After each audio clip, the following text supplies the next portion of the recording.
Hi, this is Steve Morse with Guitar World here at NAMM 2017. I don't know if you can hear the noise in all directions, but it's a NAMM show. That's normal for here. So I'd like to introduce you to the Music Man Ernie Ball guitars. These are the ones that are the Steve Morse model, so I actually know something about them. We'll start with the middle one. This was 30 years ago, was the guitar that I designed with Ernie Ball. That switch should be down for normal playing. It's complicated switching wise, but it's very versatile. Light wood, lively sound, lots of options here. When I go to the master volume, it falls in hand easily. I use my pinky for that, and same with the tone control. When I practice with this guitar, just like all my guitars, it has to balance. It has to, you set it on your knee and it's perfect. So you can practice for hours, and I have. There's 22 frets, not 24, because this pickup has to be closer to the center of the string in order to get that fatness that helps give me my sound. When I'm playing up high, instead of using the lead pickup, I'm using the neck pickup. That fattens up the sound quite a bit. Again, that's sort of part of my sound. The combinations that I can get with 3 switches and 4 pickups give it a lot of versatility, like I said. One of the main things that I do with the guitar, going through a high gain amplifier, or tube amp, is to go from the humbucking to a single coil pickup, bring down the volume to about half, and on my guitars I normally push the single coil pickups far down so it cuts the level. Now suddenly I've got a really usable, a lot of clarity that I can play arpeggiated parts or whatever. I can do little rhythm things. I can actually have dynamics while I'm playing through a high gain amp.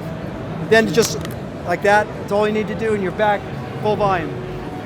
So this is the original guitar. When I joined Deep Purple, I felt like I needed a little bit stronger rock and roll sound for some of the songs. And we came up with the Y2D. It was a takeoff on the Y2K hysteria that was in 2000. But this was Y2D, D for decade. So 20 years after my first guitar, this was what we came out with. It's a little bit heavier, a little bit more of a rock sound. I discovered that with Purple, I was using 5 sounds. So these pickups and this multi-pole switch, it's these 2, this, and then these 2, and then that.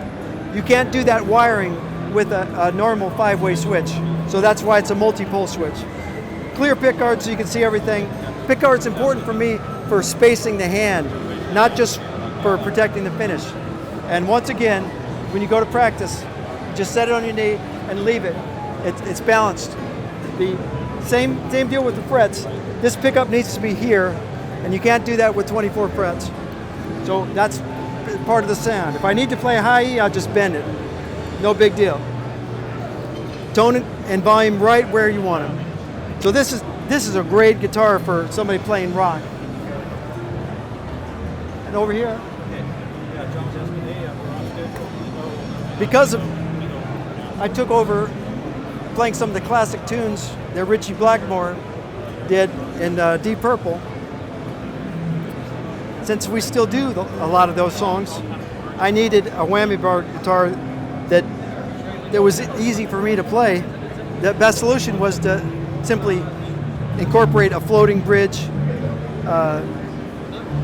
basically almost like the early days of whammy bar high-tech guitars.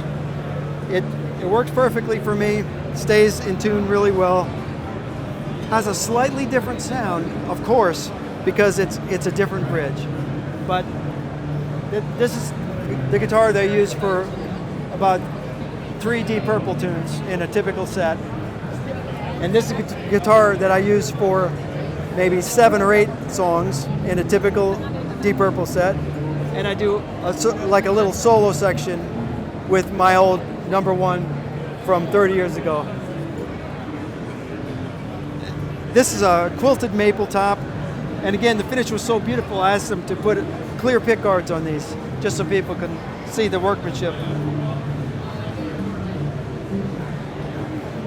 Frets are medium jumbo, and one of the distinguishing things on a Music Man is you have a straight string pull. See, none of the strings pull off to the tuning. They go straight, and at a shorter distance than like a typical Fender or something like that. And a typical Gibson will have a little bit of an angle, so you get more friction across the nut when you're tuning. And when you stretch a string, you're changing the tension. And if you have any friction, you'll have a different tension here than here after you finish stretching the string. And that will equalize at some unfortunate point later on when you're trying to play an open E chord or something like that.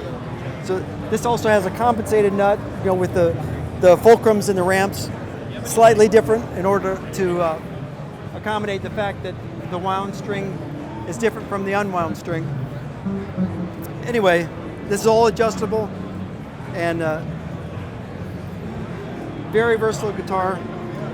It's all I use. Again, Steve Morse with Guitar World NAMM 2017.